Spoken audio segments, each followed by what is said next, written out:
I didn't get out of the Army what I wanted. I wanted to find myself. I lost myself.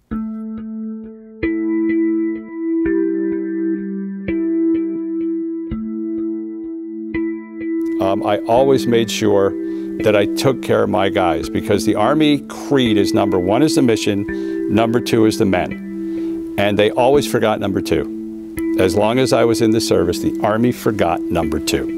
They cared about their mission, and the guys who were the lifers cared about themselves, and they wanted to do anything they could to just mess with you. Through basic training, I always did extremely well. We had this physical fitness test that was a battery of 6 different events. You had to go over bars, you had to crawl under things, you had to climb over things, and then you had to carry somebody your own weight 150 yards and run it and do it in a certain amount of time. And then you had to do the mile in under 6 minutes, I think, after all this. And I had wanted to eat breakfast that day. This is one of my memories of basic training that I'll never forget. I was trying to eat breakfast in the mess hall, and the platoon sergeant came over and took my tray. And he said, "You can't eat. You know, you have to max the PT test." And I said, "No, I need to eat because I need my energy." And he goes, "No, you'll just puke." And I said, "No, I won't puke. I need my energy. If I don't eat my breakfast, I won't have enough strength. It's an ordeal. I want to eat. I won't puke, promise." He wouldn't let me eat. And as we were doing the mile, I did 3 really good laps, and on the last lap I just died, and this guy started to run alongside me. He was just screaming at me, you know, "You got to pick it up, you got to pick it up, you're going too slow." And I looked at him and I said, "I told you I had to eat breakfast, you." And then I got KP, and I got guard duty for that, because you can't talk to your sergeant that way.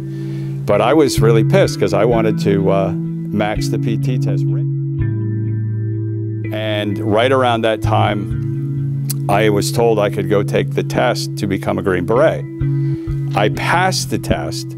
I found out 2 days later, went to, got into Special Forces training, and from jump school went to Fort Bragg, North Carolina, and went through 8.5 months, 6.5, 8.5 months of training, and got thrown out the last day on a bunch of lies.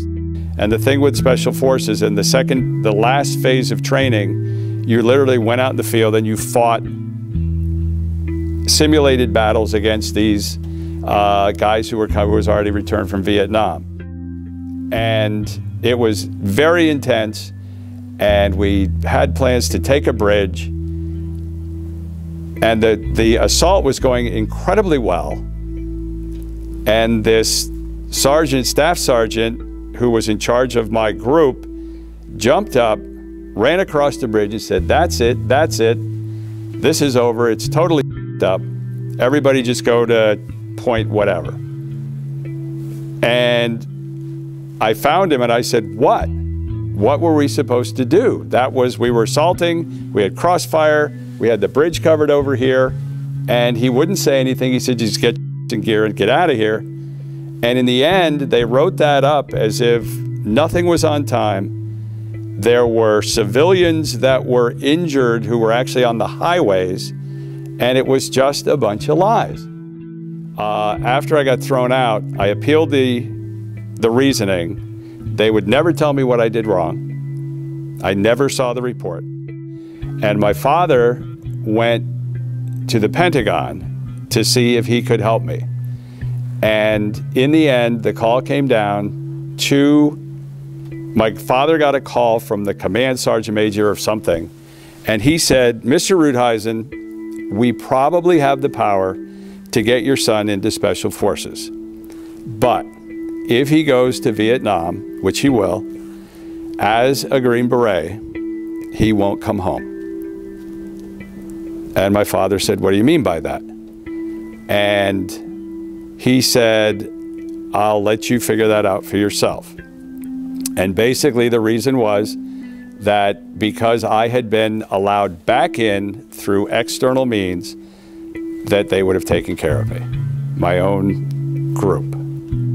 But I believed that if I was a Green Beret and I was well trained and I went to Vietnam and I got my alert for Nam as a Green Beret before I got thrown out, that when I did that, I would be trained well enough, and if we did the true mission of the Special Forces, which was to train, equip, and advise an indigenous force to fight their own battles, that was a truly honorable way to fight the war.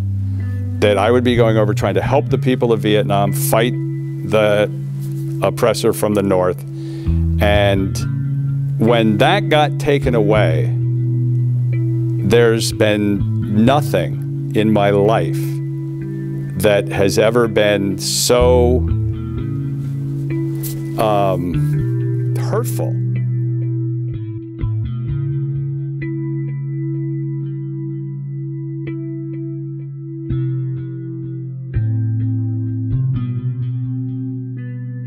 Everything I'd wanted to be was taken away from me for no reason at all. And it was like they ripped my heart out. Of one of the most popular barrack ballads of that day, which proclaimed most proudly that old soldiers never die, they just fade away.